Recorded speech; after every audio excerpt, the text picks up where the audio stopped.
Welcome back, everybody, to Simplexity Analytics seasonal report for July of 2025. This month, we have two markets in each side, bullish and bearish. We have silver and Japanese yen on the bullish side, and we have corn and the US dollar index on the bearish side.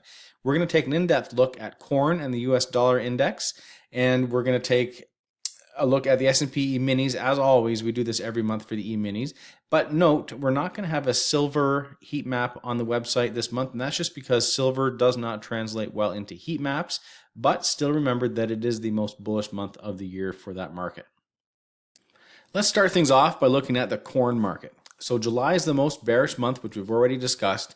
27% of July's finished higher than the open. That means 73% of July's finished lower, and that's what we're looking for because we're looking to place a sell short trades. And if we were to be long, those trades would have lost $12,000. But since we're short, that means those trades have made $12,000. So if we look at the indicator at the bottom, we see how July kind of comes in after we have the seasonal high, which is usually in June. But then once July hits, then it really starts to accelerate to the downside. We see that year after year. And on the price chart above, we see how a few years ago, we started off with just a couple of ticks higher, and then we went lower. The year after that, a little bit higher, and then we started to go lower again. Last year, just went lower. So this year, we are coming into July after coming off the seasonal high, which June has already topped out here, and we've been declining ever since, which is no different than it was the year before. So we had a little bit of a rally into June. June started the sell off, and then July accelerated. This is looking almost exactly the same this year as it did last year, actually. And here is the heat map for the corn market. If we note up here in the upper left-hand corner, we use a $900 stop here, and that's just because the corn market is a little less volatile. The ranges are smaller. The dollar values are smaller because of that. So a little less risk in this market, but then as well, less risk, yet less reward too. So maybe you have to up your contracts a little bit if you're used to working with a lot more capital for your trades.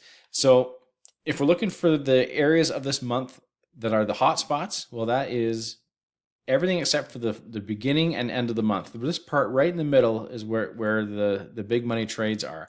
And we have a lot of bright reds in the week here starting, I'd say, after about July 8th to 9th. Then we start getting into the bright reds, and we have more the following week, and we have even more the week after that. So as the month goes on, it gets more and more bearish and more selling pressures hitting the market. So this is where we want to concentrate for my short sells right here about middle of the second week of July is we're going to look short in corn.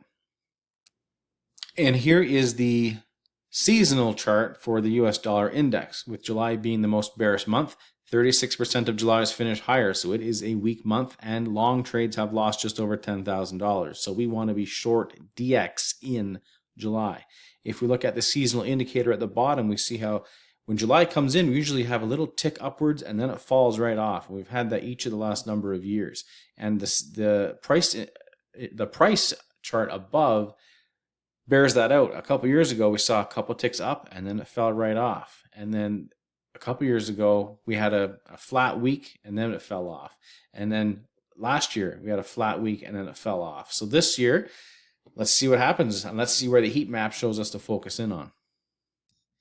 And the heat map for the US dollar index, again, up in the upper left-hand corner, we use a $1,400 stop in arriving at our numbers for this market.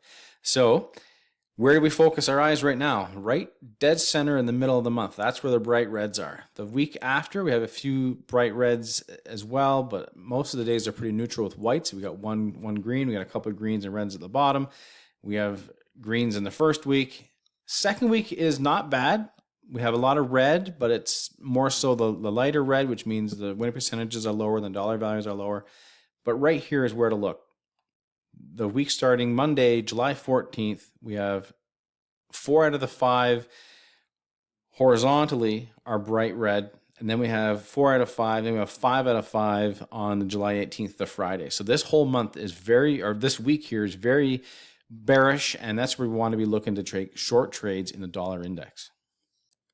And lastly, here is the S&P E-minis for July. Now, a lot of people don't think of July as being this fantastic month for stocks, but it really is. July is the second most bullish month for the E-minis. 73% of the time, July finishes higher.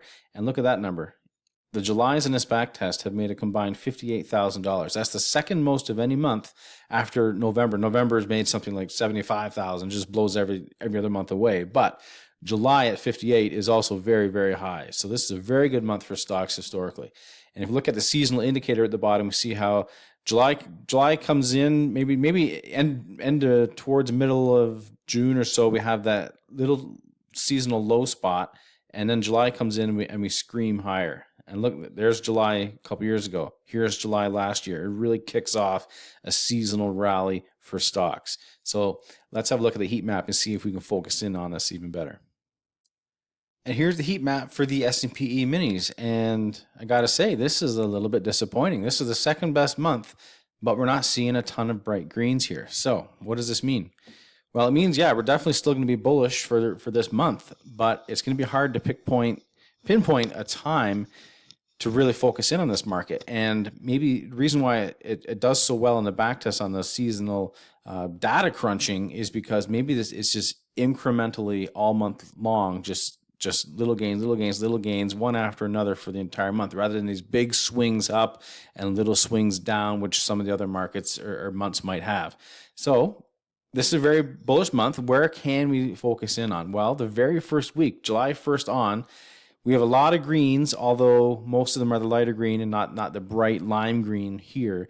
But we have a very good day here on the second, the trading day of the year, day number 125, 87%, $20,000 on that day.